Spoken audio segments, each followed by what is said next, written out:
नमस्कार दोस्तों, स्वागत है आपका फिर से आपके अपने लीगल चैनल पे। दोस्तों, सबसे पहले मैं आपसे ये बात करना चाहूँगी कि आप लोग मेरी वीडियोस तो देखते हैं लेकिन उसको सब्सक्राइब नहीं करते। तो जाइए सबसे पहले सब्सक्राइब कीजिए, बेल आइकन प्रेस कीजिए और ज़्यादा से ज़्यादा इसको शेयर कीजिए। तो दोस्तों, आज हम जानेंगे कि क्या पत्नी पति से तभी भी मेंटेनेंस ले सकती है जब वो नौकरी कर रही हो। तो चलिए इस विषय में आज हम विस्तार से जानेंगे। तो वीडियो को शुरू करते हैं, अंत तक जरूर देखिएगा। सबसे पहले हम जानते हैं कि 125 मेंटेनेंस है क्या। यह एक क्रिमिनल धारा है, क्रिमिनल लॉ की धारा है, लेकिन इसका उद्देश्य एक सोशल वेलफेयर है। सोशल वेलफेयर जिसमें पत्नी, बच्चे, माता पिता जो अपने आप को मेंटेन नहीं कर सकते हैं वो इस सेक्शन में अपने आप को डाल सकते हैं, 125 के तहत केस कर सकते हैं। चलिए अब इसमें हम जानेंगे कि पत्नी की परिभाषा क्या है। अब इसके विषय में हम गौर करते हैं। कानूनी रूप से शादीशुदा महिला, विधवा महिला जो दोबारा विवाह न करे, लिव इन रिलेशनशिप में रहने वाली महिलाएं जो आपकी सुप्रीम कोर्ट के दिशा निर्देशों के अनुसार और सुप्रीम कोर्ट के फैसलों के अनुसार अब से उसमें ऐड कर दी गई हैं। अब हम जानेंगे कि नौकरी पेशा पत्नी मेंटेनेंस मांग सकती है या नहीं। हाँ, मांग सकती है, लेकिन परिस्थितियों के आधार पे। अगर महिला अर्न कर रही है लेकिन उसकी अर्निंग इतनी नहीं हो रही है कि वो अपनी जरूरतों को भी पूरा कर सके, तो वो कोर्ट से मेंटेनेंस की मांग कर सकती है। अगर पति की आमदनी बहुत ही ज्यादा अधिक है और पत्नी की आमदनी बहुत ही कम है, तो कोर्ट से पत्नी को डिफरेंशियल मेंटेनेंस मिल सकता है कि अच्छा पत्नी कितना कमा रही है, पति कितना कमा रहा है, उसको देखना पड़ेगा। फिर उसके बाद पत्नी के हिस्से को निकाल के फिर माइनस करके फिर उनको मेंटेनेंस दिया जाएगा कि अच्छा पत्नी तो ऑलरेडी अर्न कर रही है, उसका इतने से हो रहा है, लेकिन कुछ और उसको जरूरत हो रही है जिससे उसकी वेतन से उसका पूरा नहीं हो पा रहा है। तो वो डिफरेंशियल जो मेंटेनेंस है वो कोर्ट से वो मांग सकती है और कोर्ट अलाउ करती है। चलिए अब हम कुछ महत्वपूर्ण फैसलों के ऊपर हम नजर डालते हैं। सुप्रीम कोर्ट के जजमेंट रजनीश वर्सेस नेहा जो 2020 में ही आई थी।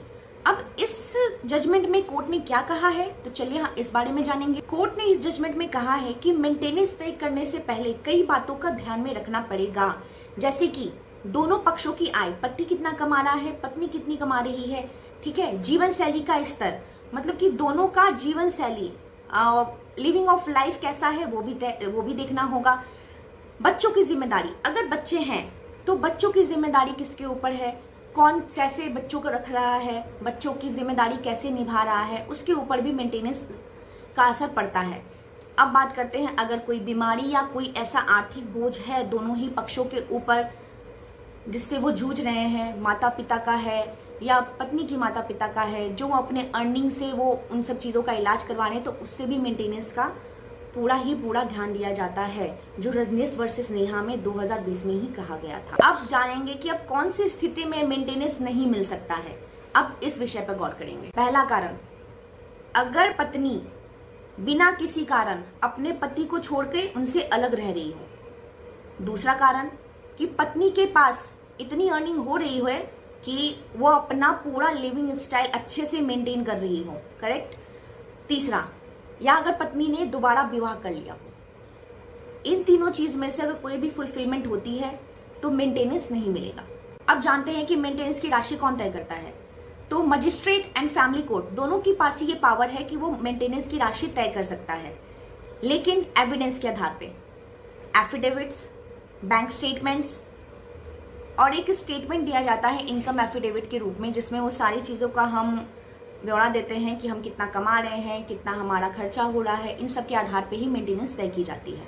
तो महिलाओं ध्यान से सुन लो, सेक्शन 125 सीआरपीसी एंड 144 बीएनएसएस महिलाओं को एक सम्मान पूर्वक जीवन जीने का अधिकार देती है। अगर महिलाएं कम कमाती है तो उसे मेंटेनेंस मिल सकता है, लेकिन यह अधिकार पूर्ण नहीं है। कोर्ट जो है परिस्थिति के अनुसार ही आपका फैसला लेगी कि क्या आपको मेंटेनेंस सही तरीके से मिलना चाहिए या नहीं मिलना चाहिए, या कितना मिलना चाहिए।